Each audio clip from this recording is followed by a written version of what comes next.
What's really rewarding about having had a nearly 40-year career now is to be able to go back to places that you worked with and see what they've been able to do with what you've done. And one of the things that I'm proud of is that I think if you ask most of the clients that we've worked with, they would tell you that the planning that we did for them didn't sit on the shelf. Wake Forest gave me historic preservation.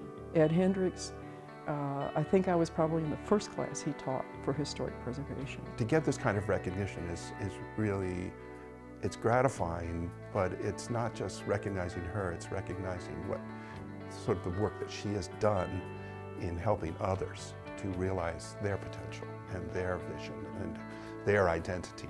When I was thinking about, well, what could we do in rural areas, she was a natural for it.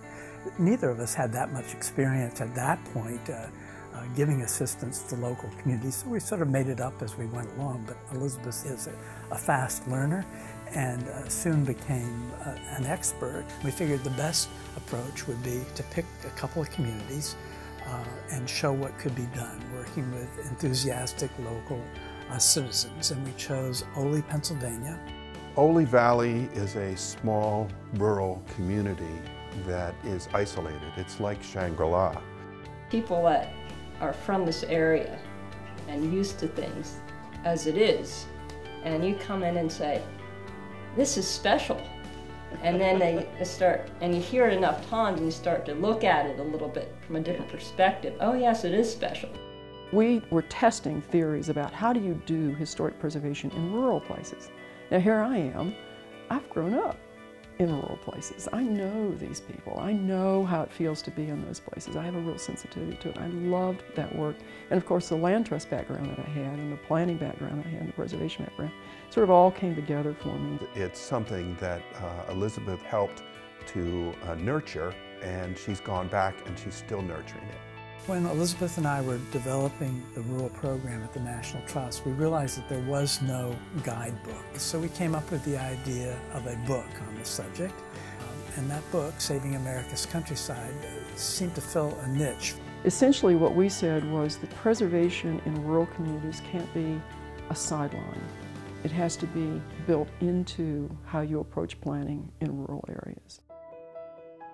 The town of Belmont has a beautiful historic district. Most of the homes that we see here were built at the turn of the century. People wanted to build a commercial district downtown, and people wanted to maintain the history just as it was. When you're trying to mix and mesh that together, it's very difficult. So if we were going to try to put anything together, she was probably the best one to make that happen.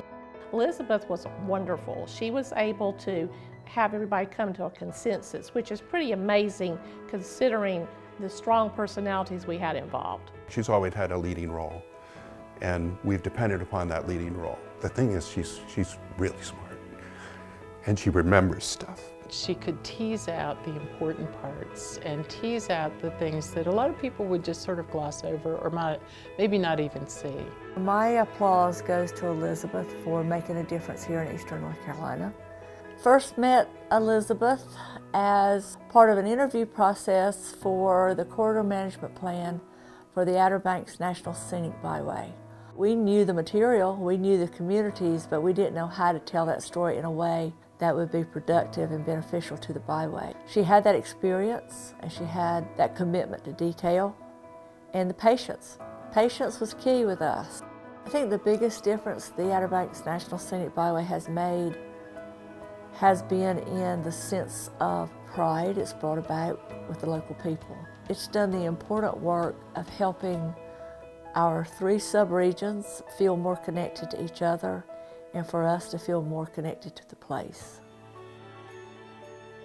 She always used to talk a lot about the importance of place and culture and history. She helped people understand that there was so much more than what you could see.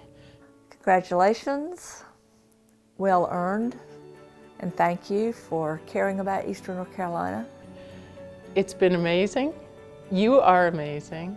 You taught me everything I know, and I want to be like you when I grow up. Elizabeth, this is a great honor for you, and I'm so pleased that you're getting this award from your alma mater. You've done so much for not just the local area, but across the nation to make sure that all the history that we can have preserved is continued to be preserved.